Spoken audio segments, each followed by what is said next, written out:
All right, guys. Some pretty breaking news here, more or less.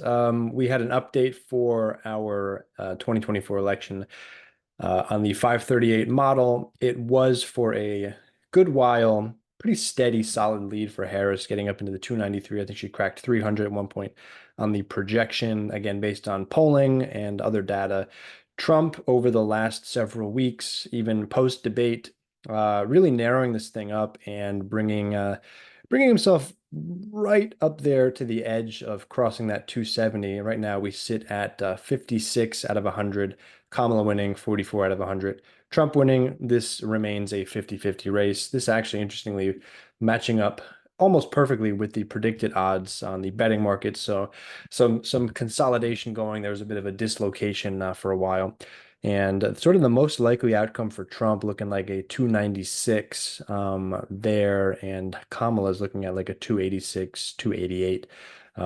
If that means anything to you.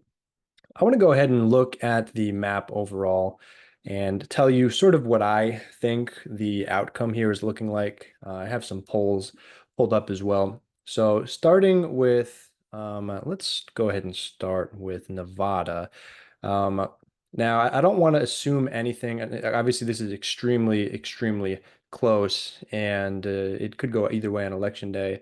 My feeling, though, is that Nevada is going to be steady and blue. It has voted Democrat for the last several election cycles. I haven't seen enough cracking in the polls there to suggest that Trump is going to be able to pull that one out. We've had some even polls recently, but Harris sort of steadily holding on there. Um, and I think that's all I really want to say about that. The polling was fairly accurate there in the last election cycle. So look for Kamala to go ahead and keep Nevada in her win column. Next, let's go ahead and do Arizona. I have said in a few recent videos that I think Arizona is starting to get away from Kamala Harris. There have been some very big polls swinging in Trump's favor. Maybe these could be considered outlierish. I don't think it's going to be a +5 win for Trump. If he does, it's going to be 1 to 3. You had a streak there going for Kamala for a while, and Trump really regaining favor in the recent polling. Coming out and opening up a lead here. This could narrow, it could bounce back before election day, but my feeling is that because the border has become so central to this election, that will go red. So they will split those two states. Trump will get Arizona, and Harris will get Nevada. Let's go to Wisconsin. Whoops. Let's go to Wisconsin here. Okay.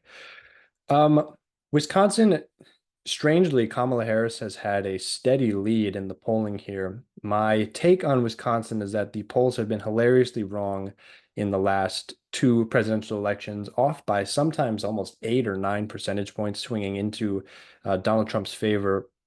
I don't think the swing will be that aggressive this time around, but I do think there will be enough of a swing so that Trump can go ahead and steal Wisconsin. And so for that reason, I give Wisconsin to Trump. Okay. Next, we have Michigan. Where are you? Michigan, wherefore art thou, Michigan? No, Michigan. Well, if I can't find it on the polling here, I will just say Kamala is opening up a bit of a bigger lead in Michigan, something like 2.5 or 3 points on average. And it sort of depends on the poll, but she's had some bigger results there as well. I think Michigan, out of the three blue wall states, is the steadiest and the bluest. And I think it is going to stay that way. The Detroit metro area really holding strong and keeping that blue. And Michigan will go to Kamala Harris. Next, we have Georgia. Now, I had been saying for a while that I was thinking that it was looking very good that Kamala was going to win Georgia. These polls have been very neck and neck.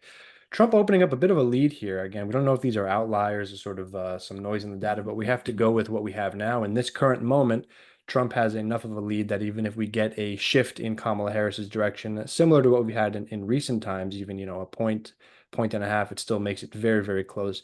Joe Biden just barely won Georgia last time around, and he was polling better than Kamala Harris was at this point in time. So for that reason, I would say that Donald Trump is going to win Georgia. All right. Next, we have Pennsylvania.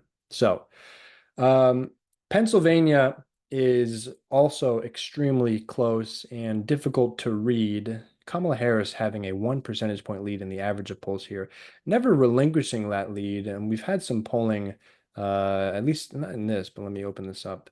Back then, you can find back in September 14th, 15th, and if we go even further back, you find more strength for Trump, but really just a pretty consistent edge for Kamala Harris here. And even in the last midterms, we saw Democrats really overperforming in Pennsylvania. Josh Shapiro absolutely demolishing the governor's race, winning by, I think, something like double-digit points.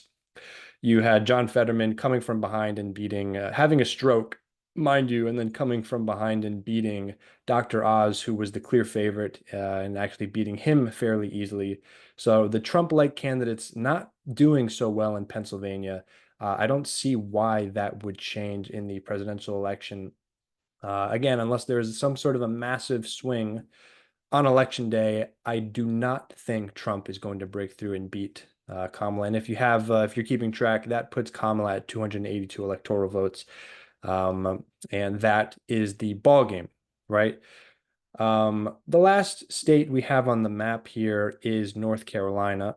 Oopsies, North Carolina, and Trump holding a 0.7 percentage point lead. Again, Joe Biden was doing better at this point in time when it was his election and he ended up losing to North Carolina. There have been some shifts in North Carolina in the last 4 years, more Democrats moving in, sort of expanding that electorate.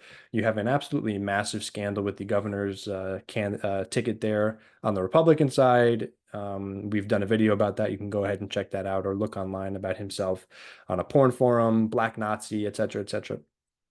Tremendous weakness in the bottom of the ticket or in the governor's race there.